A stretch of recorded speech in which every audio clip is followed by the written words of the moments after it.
Board to officially welcome our distinguished ladies and gentlemen to this auspicious occasion. Dr. Senghor is our chairman and doubles as the Dean of Faculty of Law at the University of the Gambia. Dr. Senghor, welcome.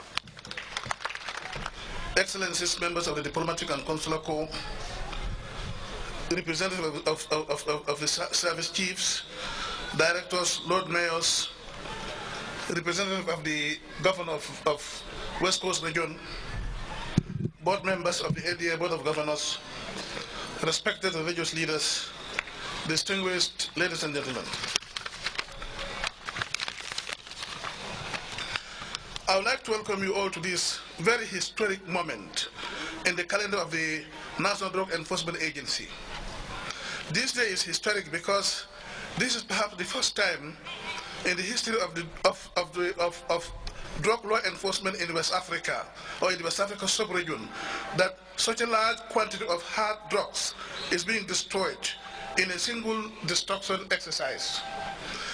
It's historic not only because the exercise is happening publicly, but also under the direct supervision of the country's top political leadership, was represented by the Minister for Presidential Affairs, Cabinet Ministers, ambassadors, and foreign dignitaries.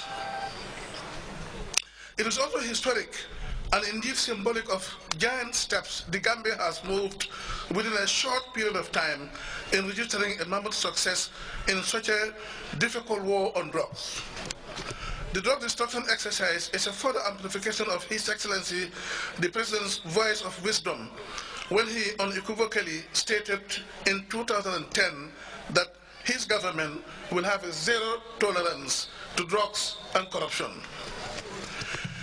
In terms of the quantity we are destroying here today, but more than 2 tons, I was wondering what the market price of this will be, but this morning when I had a quick glance at the newspapers, I saw the Daily Observer indicating something like more than $1 billion US. In terms of the quantity, we are destroying more than 2 tons of cocaine seized in Bonto, Combo East, in the West Coast region in 2010. The detection and seizure of this large quantity of drugs shows the determined efforts by the agency in fulfilling its mandate as provided for under the 2003 Drug Enforcement or Drug Control Act. And also it represents a strong commitment of the country's leadership as envisioned by our dear leader in his drive to make this country the best place to live in the sub-region.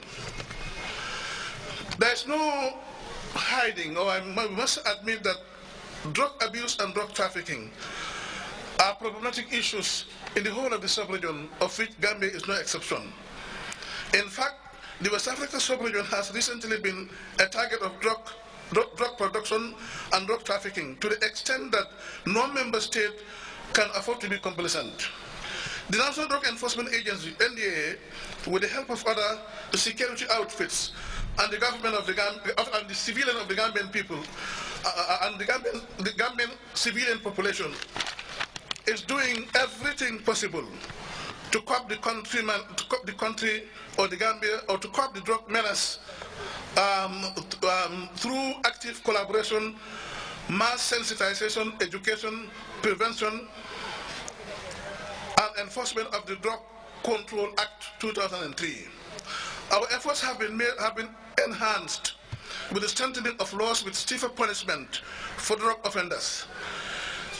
It is common knowledge that drug cartels and other criminals have always wanted to abuse the hospitality, peace, tranquility that the Gambia continues to offer in the sub-region. Security outfits in the Gambia have always responded timely to curb all security threats, including drug trafficking.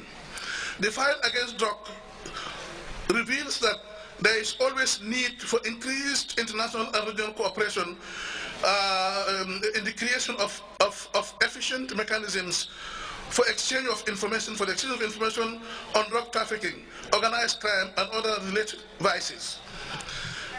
It is the consequence of this collaboration that has led to the discovery and seizure of this large quantity of cocaine which we are about to destroy this afternoon. As we welcome you all to this public destruction of drugs, we would like to register our profound gratitude to His Excellency the President of the Gambia and his government, of course, for the foresight and continued guidance he keeps rendering to the agency and all other sister security and armed forces in the country. It is clear testimony that the President has invested immensely in building the security infrastructure of this country, just as he has done in other sectors of our national development. But investing in curbing the drug trafficking, improving the rule of law, cross-border protection, fighting corruption and crimes have always been paying dividend. These efforts all combined are now contributing very significantly in making the Gambia a very safe haven in the sub-region. The lesson to learn from the benevolence of His Excellency the President is that no development can take place without peace and security, and there's no way, or there can be no peace and security unless if the country is not freed of the drug menace. We'd also like to thank all other sister security forces, as well as the diplomatic missions in the Gambia, particularly the British High Commission, for their collaborative relationship with the agency. There has been times when officers of the NDA could not conduct successful operations without support coming either from the Gambia Armed Forces, the police force, or other sister security institutions of the country. I would also like to applaud the entire Gambian community for the valuable support that is emanating from them in helping our operatives work conducively